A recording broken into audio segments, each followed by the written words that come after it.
Iniciando o Índio News de hoje, edição extra, iremos tratar somente de um assunto: o sequestro do ônibus no Rio de Janeiro. Gira a vinheta.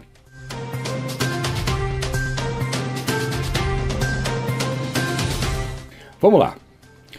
Hoje pela manhã, no Rio de Janeiro, na Ponte Rio-Niterói, um ônibus foi sequestrado. 37 passageiros. Resumindo, foi o terror. Lembrou aquela tragédia do ônibus 174, com a vantagem de que nenhum dos passageiros foi ferido e nem morto. Isso é bom? 37 vidas salvas e poupadas, ilesas, até um ponto, porque o dano psicológico dessas pessoas não é brincadeira. Eu quero saber como é que vai ser a vida delas de hoje em diante. O abalo fica, o trauma fica. Como é que elas vão se portar agora na hora de entrarem no ônibus? Qualquer um é suspeito. Isso é fato, indiscutível. Mas tem coisas curiosas. O rapaz, o sequestrador, 20 anos de idade, William Souza, queria R$30 mil para liberar o ônibus. E a principal ameaça dele era atear fogo no ônibus. Ele pendurou garrafas com gasolina no veículo. Ficou negociando com a polícia, etc. e tal. A polícia agiu da forma que deu para agir. E no final, quando aparentemente esse rapaz iria se entregar, ele foi alvejado por um sniper. Aí já começou a discussão. Foi uma covardia da polícia, a polícia foi truculenta, etc. e tal. Mas um outro ângulo de câmera mostra que ele estava agindo de forma suspeita e que aparentemente ele poderia sim atear fogo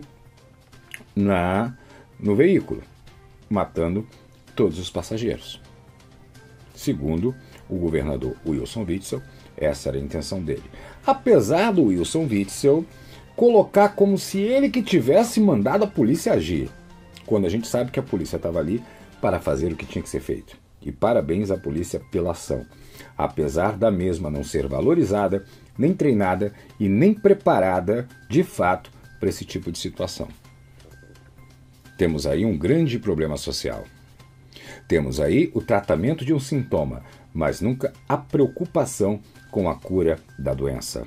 Inocentes morrem, sim, nas mãos da polícia. Mas por que isso acontece?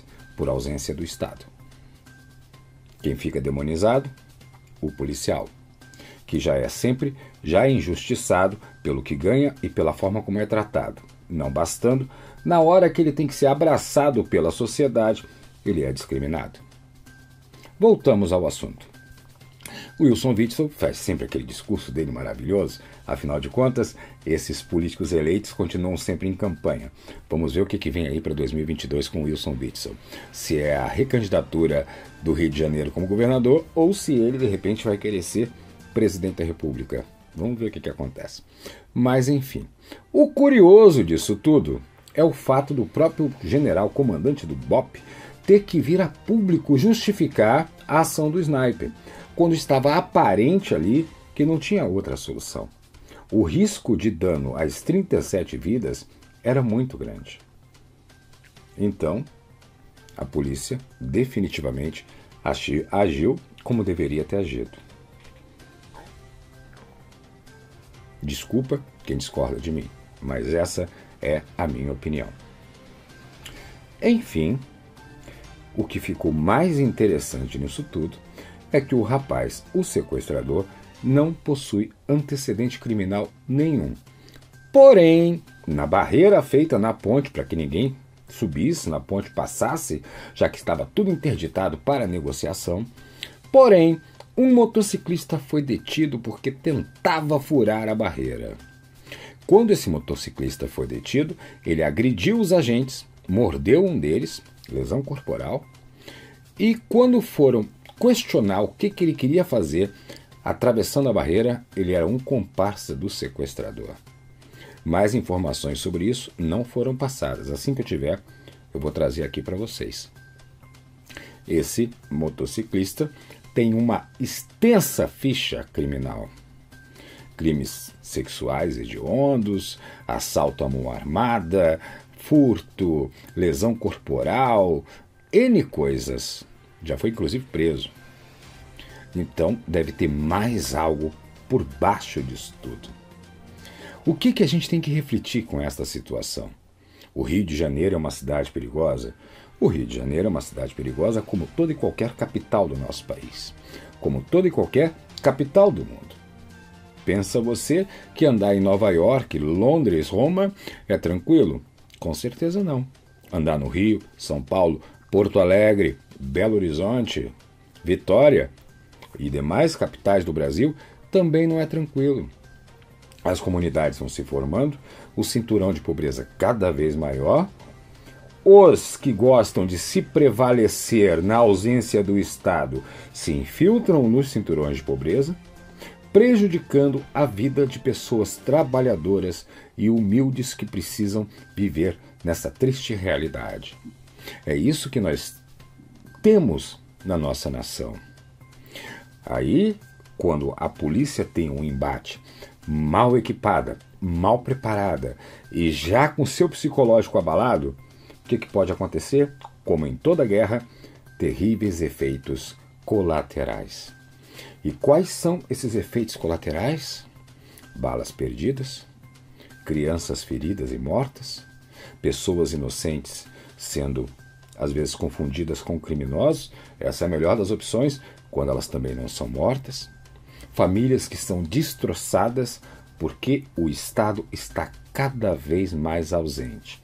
E assim se criou as milícias que nós temos, não só no Rio de Janeiro, no Brasil todo. Por quê? Quem é o miliciano? O miliciano é aquele cara legal. Aquele cara que chega, me paga tanto por mês que eu te protejo.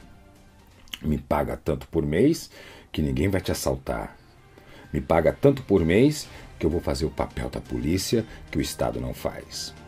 Aí depois ele chega para você, me paga tanto por mês que eu te garanto uma luz mais barata. Fazendo o papel do Estado que não cuida das tarifas como deveriam cuidar e cada vez mais extorque o consumidor. Me paga tanto por mês que eu te garanto uma TV a cabo. Me paga tanto por mês que eu te garanto um bujão a gás. Cobrando pelo gás e pela TV, nada exorbitante como é o comércio atual, pela carga tributária e devido às outras coisas, e demais outras coisas que acontecem no nosso país que são inexplicáveis. Quando esse cara legal começa a te cobrar tanto por mês, para que você se sinta com dignidade, para que você se sinta com teu poder aquisitivo valendo de algo, quando você vê, você é um escravo de um criminoso. Porque é assim, se não me pagar tanto por mês, você vai ter que sair daqui. E se você não sair daqui, eu vou te matar. Eu quero a sua casa. Eu quero tanto por ela. Quando você vê, você não é nem sequer dono de sua vida. É essa triste realidade que nós estamos vivendo no nosso país. É essa doença que afeta toda a sociedade. Eu peço aqui encarecidamente, na posição de comunicador, de cidadão, de profissional, de pai, de ser humano, de irmão de pátria, eu peço que os políticos do nosso país parem com discursos. Governador Witzel, sem discurso. Atitudes. Resolva o problema de segurança pública do Rio de Janeiro. O problema de segurança pública do Rio de Janeiro, governador, não se resolve somente com balinha na cabeça. O problema de segurança pública do Rio de Janeiro se resolve com política de base. Se resolve dando dignidade à população. Se resolve dando dignidade às comunidades carentes desse estado. Para que este tipo de situação não precisa ser remediada, mas sim ter a sua profilaxia, ser evitada. Um sniper deu 3 tiros para acertar um. Acertou onde ele tinha que acertar.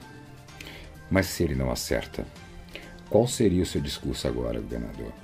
Já que o senhor só se baseia no discurso, como muitos outros que a gente tem visto por aí, que gostam de lacrar e virar as costas e sair correndo da imprensa.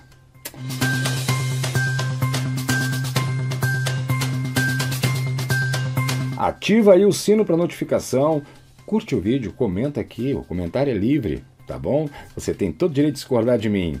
Forte abraço.